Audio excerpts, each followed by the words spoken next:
So I got this off the shelf, Meditations on the Tarot, and I was sifting through it. This book is laid out with only the major arcana of the, well, specifically the Marseille system of the tarot.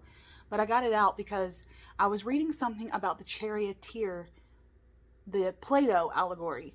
And it's kind of like this thing where one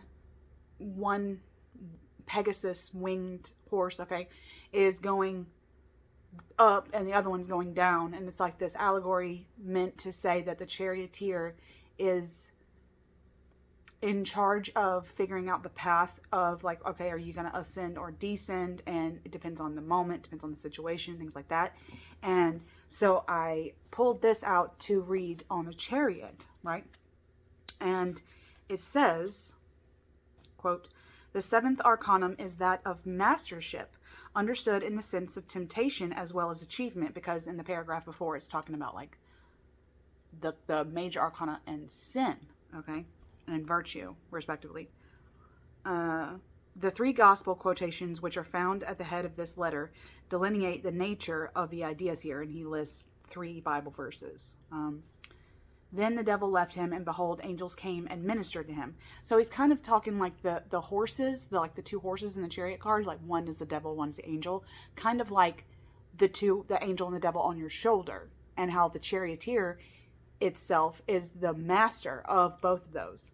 And it's like, you know, you can choose whether to have one of these be your master, as in like the horses are gonna tell you where to go, or you can hold the reins and be their master.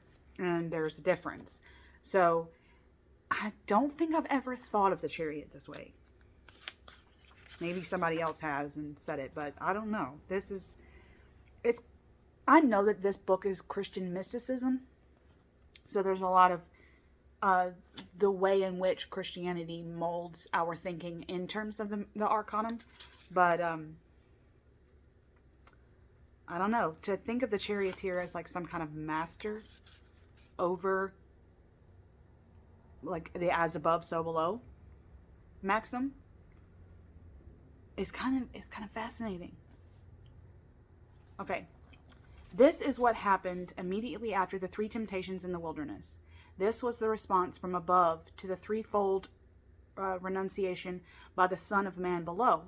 But what was the effect of the vanquished temptations, not only for the vanquisher himself, and not only immediately, but also for the outside world of the so-called 4 elements and in the course of time? The effect here was mastership of the world of elements. And what took place in the course of time was the 7 archetypal miracles described in the Gospels according to John. The miracle at the wedding of Cana, the miracle of the healing of the nobleman's son, the miracle of the healing of the paralyzed man at the pool of Bethesda, the miracle of the feeding of the 5,000, and the miracle of walking on water, yada, yada, yada, yada, okay? And it's all about these manifestations of the light and the dark in the world. And it's about like the 7 miracles, right? That's why it's the 7 arcanum. So this man posits. Also fascinating to note, I think I read an article once that this is technically an anonymously written book, but there's been some speculation, although not proven, of who actually wrote the book. So I'll leave that article below. Also, the article about Plato's Charioteer allegory, I'll leave an article that I pulled up this morning on that. That kind of lists out what Plato actually says, which is fascinating. There's like 20, I don't even know, a lot of pages, 20 to 40 pages of text on just this one arcanum, which is why it's so thick, and then like goes really in depth to what this guy thinks that these arcanum means. The triumpher of the 7th arcanum is the true adept of Hermeticism, an adept of mysticism, gnosis, and magic, divine, human, and natural. He is not running, he stands upright, he is not seated, he's deep in meditation. He holds a scepter which serves him to bridle the 2 horses, one blue and one red, which draw the chariot. He is not absent, plunged into exalted ecstasy. He is on his way, and he goes forward, standing upright all the while in his vehicle. The two horses, the one blue and one red, because again we're going on the Marseille edition of these cards, have relieved him of the effort of walking. The instinctual force of yes and no, attraction and repulsion, arterial blood and venous blood, trust and mistrust, faith and doubt, life and death, and lastly, right and left, symbolized by the pillars of Joachim and Boaz, have become motive forces in him, obedient to his scepter. They serve him voluntarily as he is their true master. He trusts them and they trust him. And it's like this beautiful thing where they talk about the horse and his master. Yet another kind of allegory that, was spoken about in the period where we rode horses. Okay, where there's this kind of adeptness that you have to have with caring for horses and being their master. It also says that this is the Hermetic ideal of peace in the microcosm, the prototype of peace within a humanity divided into race, nations, classes, and beliefs.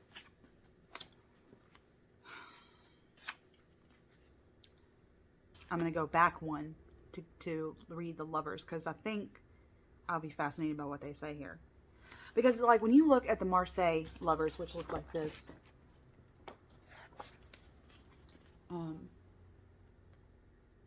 got the married couple, the officiant, the angel. Okay, so it's a marriage in the Marseille system, and some people like posit where it could be it's two women that the man has to choose between, and I've like heard that talk, but it's actually more than likely it's a marriage taking place is how I always interpreted the Lover's card in the Marseille system. But let's see what this guy says. Ooh, he's got a little section of from Nietzsche's Thus Spoke Zarathustra, so that should be interesting. How could you possibly put Nietzsche in for the Lovers? But I guess we'll get there. The central theme is therefore that of the practice of a vow of chastity.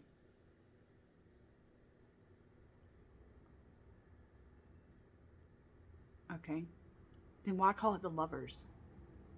Because the act of lover in terms of a verb, okay, doesn't mean the lack of. It's the same time the summary of the two preceding arcana, chastity being the fruit of obedience and poverty. It summarizes the three vows of methods of spiritual discipline in contrasting them with the three trials or temptations opposed to these vows. The choice before which the young man of the six finds himself placed is of the great significance that between vice and virtue, lust and love. Okay. I mean, I can kind of see that if you're really going to go into Christian mysticism here. All right, now let's go to what Nietzsche's saying, okay, what he's talking about here. The true celibate bears witness to the eternity of love, just as the miracle of true marriages bears witness to its reality. Life is profound, and its profundity is like an abyss of fathomless depth. Nietzsche felt this and knew how to express it in his Song of the Night. O man, take heed, what saith deep midnight indeed? I lay asleep, I wake from my deep dream. The world is deep, and deeper than ever man may deem. Deep in its woe, joy deeper yet than woe is she. Saith woe, hence go, yet joy would have eternity, profound, profound eternity.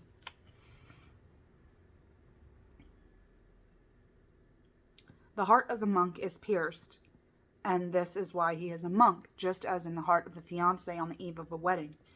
Where is more truth or beauty to be found? Who can say? Charity, the love of one's neighbor, what is its relationship with the love whose prototype is given by the formula Adam and Eve?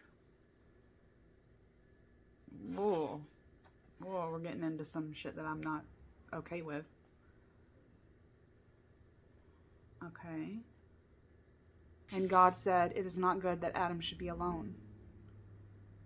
To be alone is to love oneself. But it is not good that Adam should be alone. Means to say, it is not good that man loves nobody but himself.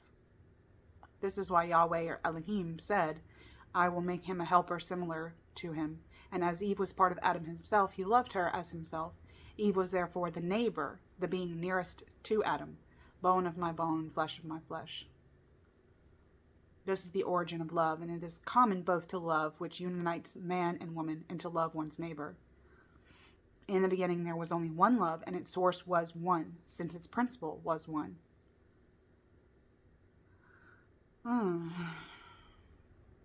All forms of love derive from the same unique primordial root of the fact that the couple, Adam and Eve, for it is then that love, the reality of the other, issued forth and could subsequently branch out and diversify. Okay. And this is clearly the inverse of Sigmund Freud's pansexual doctrine. For Freud, it is libido, or sexual desire, which is the basis of all human psychological activity, which constitutes the motivating energy thereof, and which then becomes, through the process of sublimation or direction through channels other than the satisfaction of sexual desire, its creative force.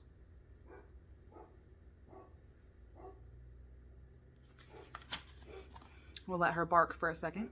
So much about the love being the love of God, and chastity being a way to be close to him. It doesn't say anything really about this being about romantic love, which a lot of tarot readers don't think it is. So much more involved here than just that.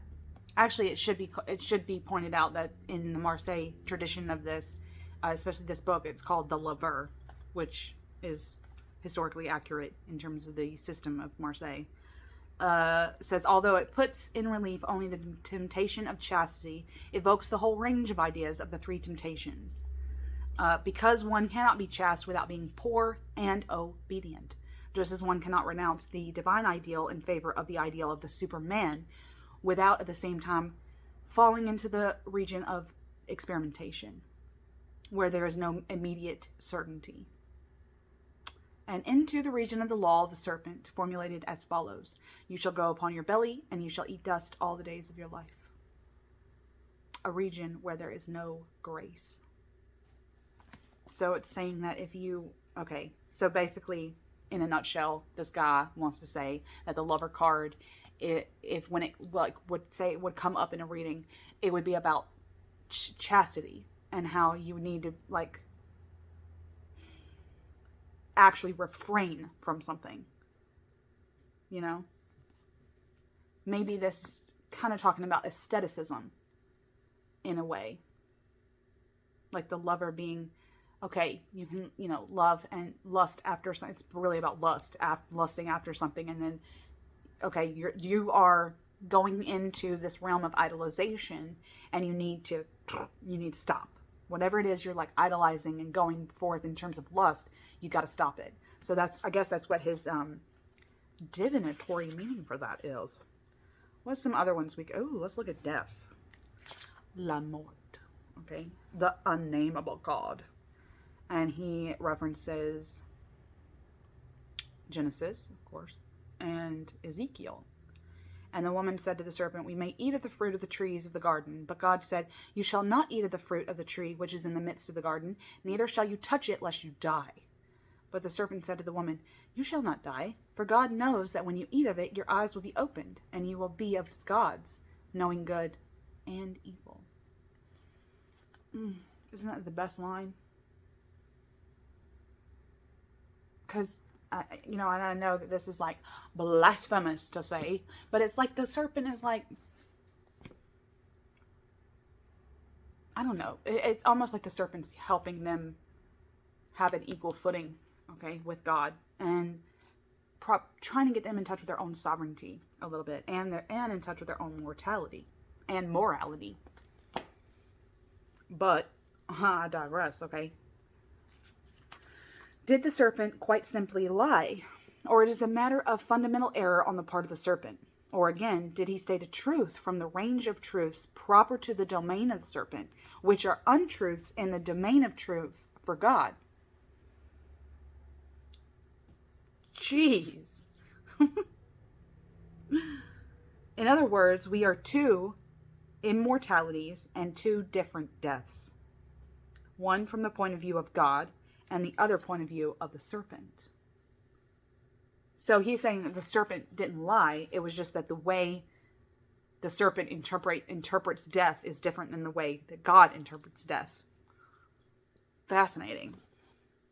Because the serpent, as an earthly creature, is thinking of death in terms of the finality, and in terms of in the way of God, death it's like a spiritual death. It's more in terms of dying of the soul, right?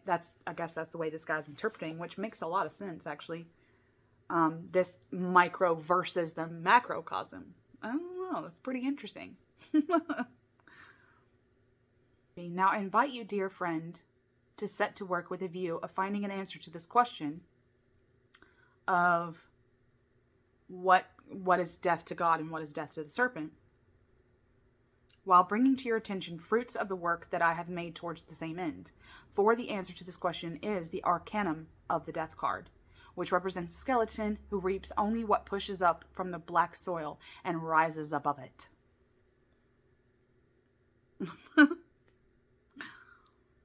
Our empirical experience of death is the disappearance from the physical plane of living beings. Such is the fact that our experience is from without, that we have been means of our five senses. But the disappearance as such is not confined to the domain of outward experiences of the senses. For our experience, forgetting, sleep, and death are three manifestations of the same thing. Ooh. Forgetting, sleep, and death are all three manifestations of the same thing. Are all death. Differing in degrees. He's got charts for death. What is a chart? He had a chart in here somewhere. Spirit, soul, and body. The three manifestations of death. Okay. We can go into the Kabbalah a little bit. Absurdly, his practice and theoretical teaching of crystallization from below above is not compatible either with Carl Jung's process of individuation, or with Christian mysticism, or with the Kabbalah with a C. For Hermeticism also teaches a crystallization, but it is that from above below. Okay. Crystallized mysticism being gnosis, crystallized gnosis being magic, and crystallizing magic being the philosophy and knowledge which passes under the name of Hermeticism.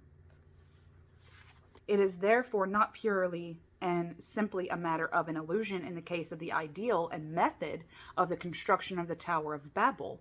Rather, it is a matter of another kind of immortality, notable that with which the serpent of Genesis had in mind when he said, "You will not die if you eat the fruit."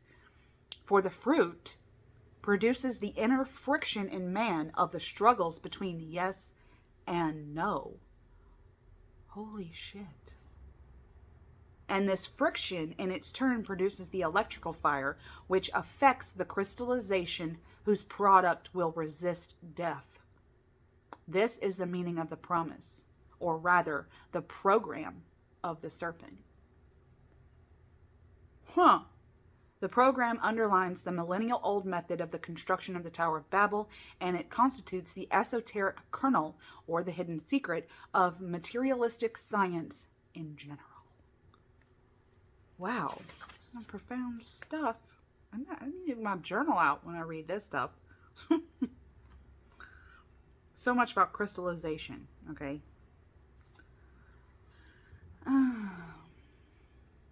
So much about immortality and God, you know, of course. I think that it's kind of fun to read in these ways, because we're being expansive, you know?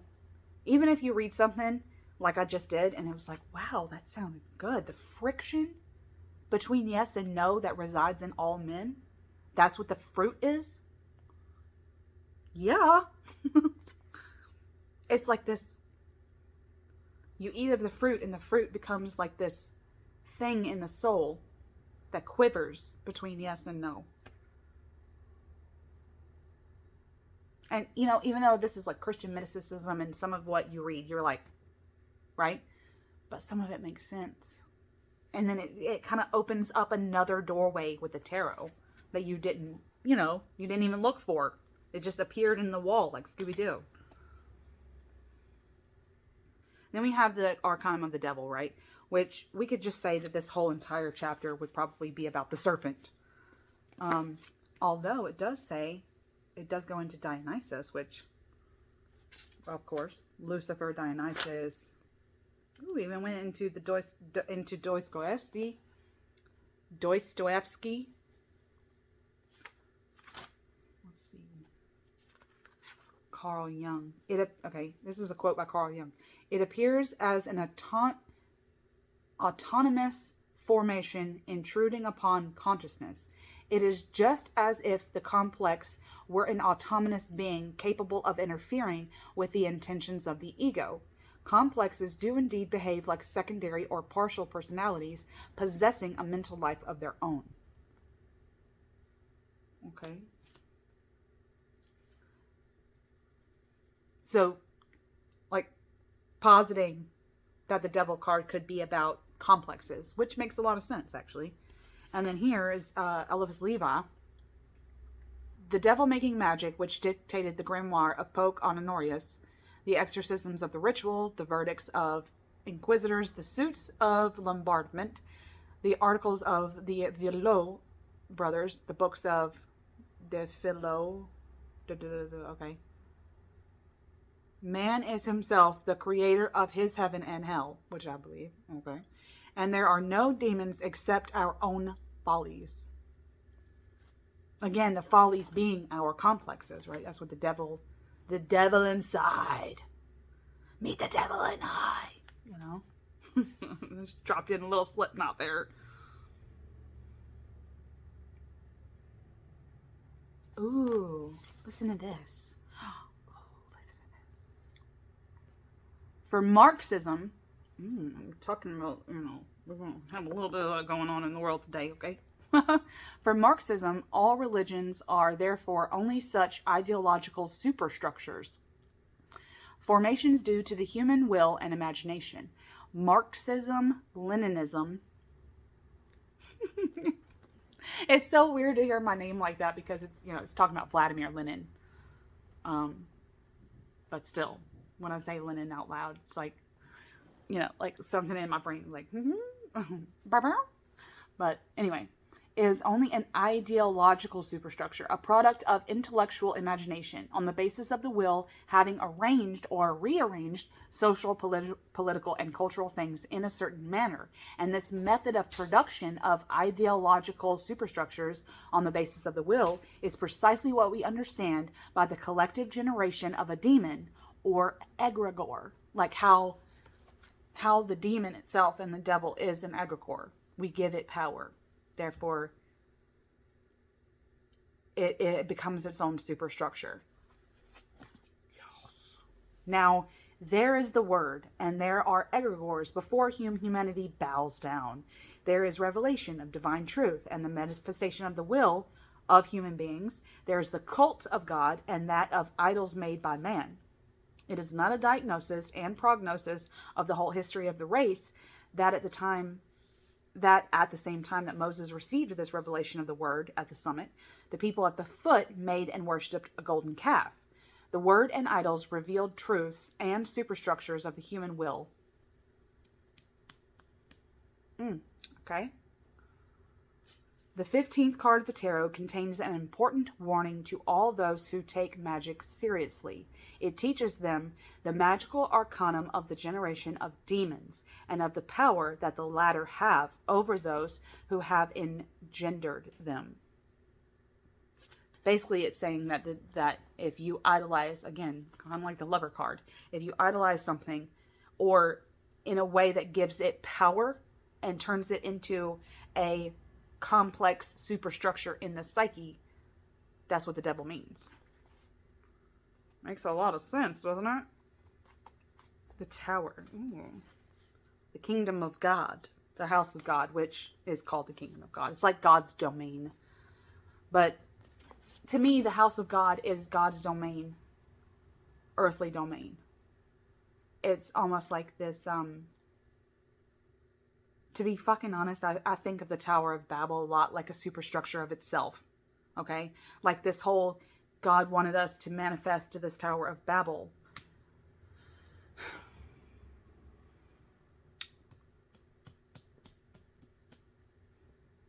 Okay?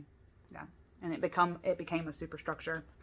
It became its own egregore, so I'm not going to go there. The kingdom of God is as if a man should scatter seed upon the ground, and should sleep and rise night and day, and the seed should sprout and grow, he knows not how.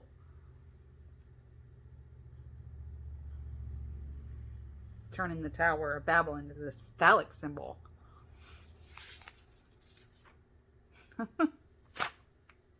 Turning the page on that. The marriage of opposites is a principle of universal significance. This is not a compromise that one contrives, but rather the cross and the magic of the cross. The true self is united to the lower self, where the lower self is the cross of the true self, and the true self is the cross of the lower self.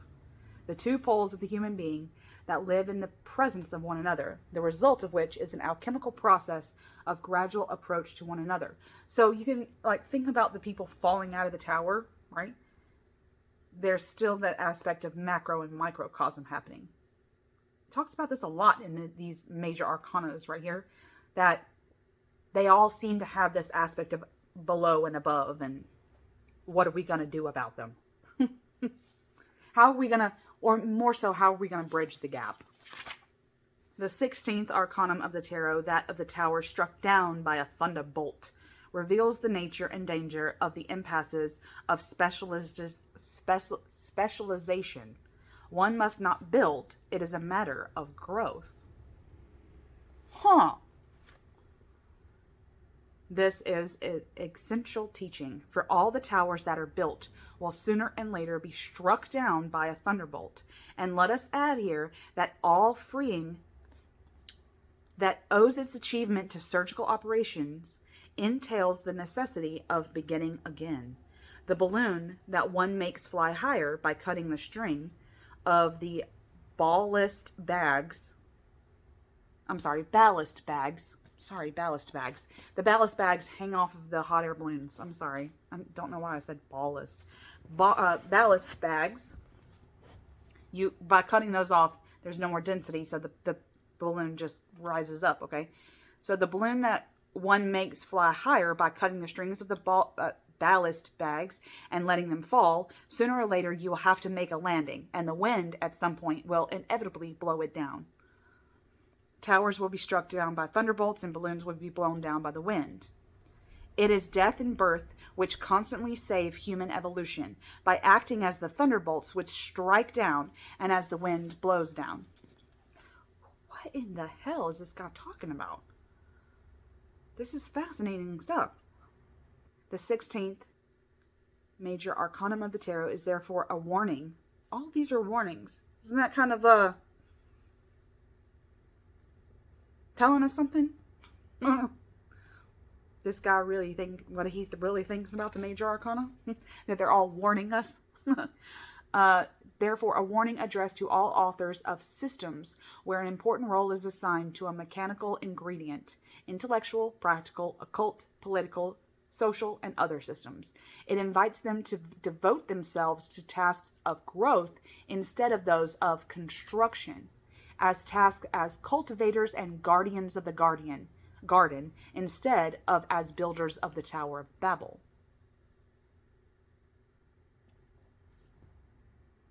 Huh. I like that. I do. I like that.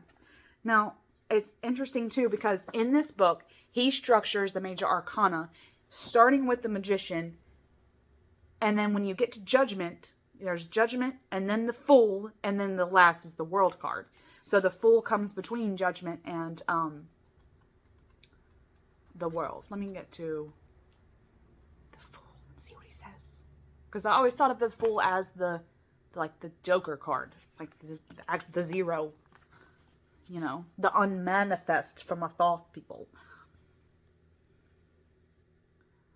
Okay, let's see. I owe you, in the first place, an explanation of the fact of having changed, apparently arbitrarily, the order of the cards, by making the Fool follow the 20th arcanum. It does not bear a number, and therefore corresponds to 0, whilst the card of the World bears the number 21. Thus, here's the reason, not for changing the number of the card, but rather for why we have made the meditation on this arcanum follow that of the 20th. Okay, the principal reason is that the meditation cannot conclude the series of meditations, which series is a school of spiritual training, an organic system of spiritual exercises. The Fool, as an spiritual exercise, is not of a nature to summarize the whole preceding series. To play the role of the last point of view of the experience is that of the symbolism of the tarot. Beyond the two reasons concerning the scope of meditative work on the tarot and the significance of the number 21, of putting a memorial wreath on the non-existent tomb of the group of St. Petersburg exotericists, talking about what he's wearing, walking from left to right, has a staff. The Fool of Good is to suffice to say these words in order to evoke the pale and thin creature of Don Quixote de la Manche. Yes, the knight-errant who made everyone laugh and who from his life merits the epithet El Loco, and who after his death merits that of El Bueno, the good. So true. So true. Imagination, vision. One can meet you often in historically difficult situations, which resembles the arid and distorted landscape, where hearts have become hardened and heads have become obstinate. It is you. It is your voice which resounded more loudly than the beating of drums around the guillotine. One day in the month, in the year, with a cry from the top of the scaffolding, "Long live the king," before your chopped off head rolled to the ground. It is you also, God, it is you also who, in the presence of the jubilant revolutionary populace, torn down from the wall and ripped up a red placard announcing to the people of St. Petersburg the dawn of a new era in Russia. Okay. So it's like he's last because at the hour of our death, we want someone like Don Quixote to be walking down the street, making us laugh and, you know, thinking windmills are alive and shit. And we want that before the World card. We want that to be what we're representative. What represents us. Like, the Fool needs to be what humanity's goal is.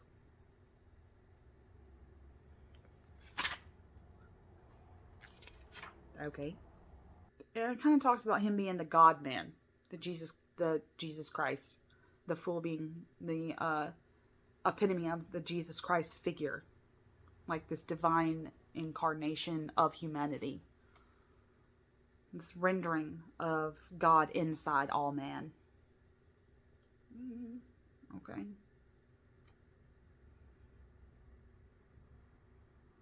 The foregoing are some glimpses that arise in the soul of one who meditates on the card of the Fool, representing a man walking in the clothes of a buffoon, holding a bag and supporting himself with a staff, which he does not use to chase away the dog attacking him. Other and more profound glimpses are kept in reverse for those who will deepen their meditation on this arcanum further than indicated here. I greet them and hope that they may be able to make new light issue forth from their meditation on the arcanum whose esoteric name is love. That was beautifully put, sir. Beautifully put. All right. And then we end with a world card. His tome. I want to say what he says in the very, like, what is the last thing he says? The world card is imagined ideals and spiritual fecundity, according to this guy. A development from the last major arcanum of the tarot. developed Kabbalistically, righteously, and mathematically, where systemization is pushed so far that one asks oneself involuntarily if it is not a matter of rationalistic performance, pure and simple.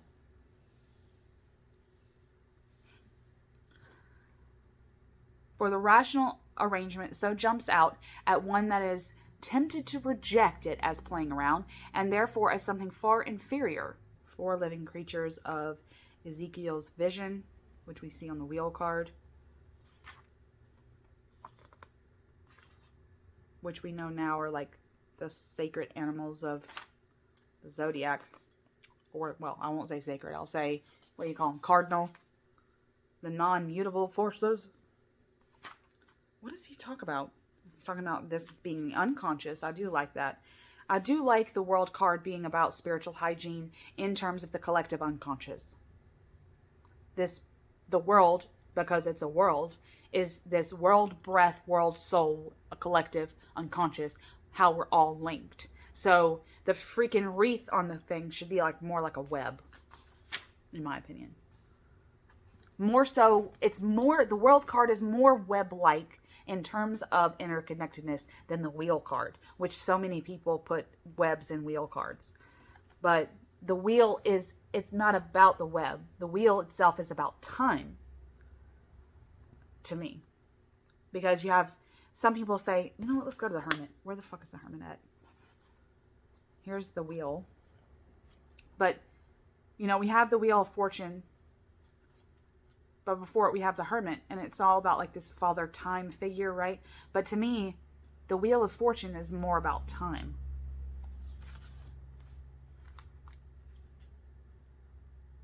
Solitary itinerant. And see, I would have thought that the Hermit would have been more about aestheticism, but I don't know. I think I like the fact that he talks about this being the solitude card, but also about this being, it's more about the peace you find when you're by yourself, and how much more spiritual peace you can get if you go into the solitude. Okay, and then Wheel of Fortune, the wheel which rotates. So like, going around, it comes around, what goes around comes around, and stuff like that. An organism of ideas relating to the problem of the fall and the reintegration according to Hermetic and biblical tradition. It portrays the whole circle, including ascent as well as descent, while the transformism of modern science is occupied with only half of the circle, namely the half of ascension or evolution. The fact that certain eminent scientists advance the postulate of the pre-existence, be it only potentially, of a prototype of all beings. In no way changes the fact that science works on the basis of the fundamental supposition that the minimum is the ancestor of the maximum. He's got some good sentences in here. I like this. Well, anyway. I'm finding it like, okay, like you've already noticed, I have found that this book is incredibly good for like cool insights that you don't think about when thinking about the tarot. But I'm looking at the Charioteer through Plato's eyes now. This as above, so below. I'm looking at the Fool as Don Quixote, way past the arcana, after judgment. Like once we're judged in the hall of God, okay, at the gates, we get cast back down into this like human shell that can be filled spiritually, all to be wreathed in spiritual goodness in the world card. So I don't know. Have y'all guys read this? Read any of this? What do y'all think? I don't know. Y'all tell me your thoughts.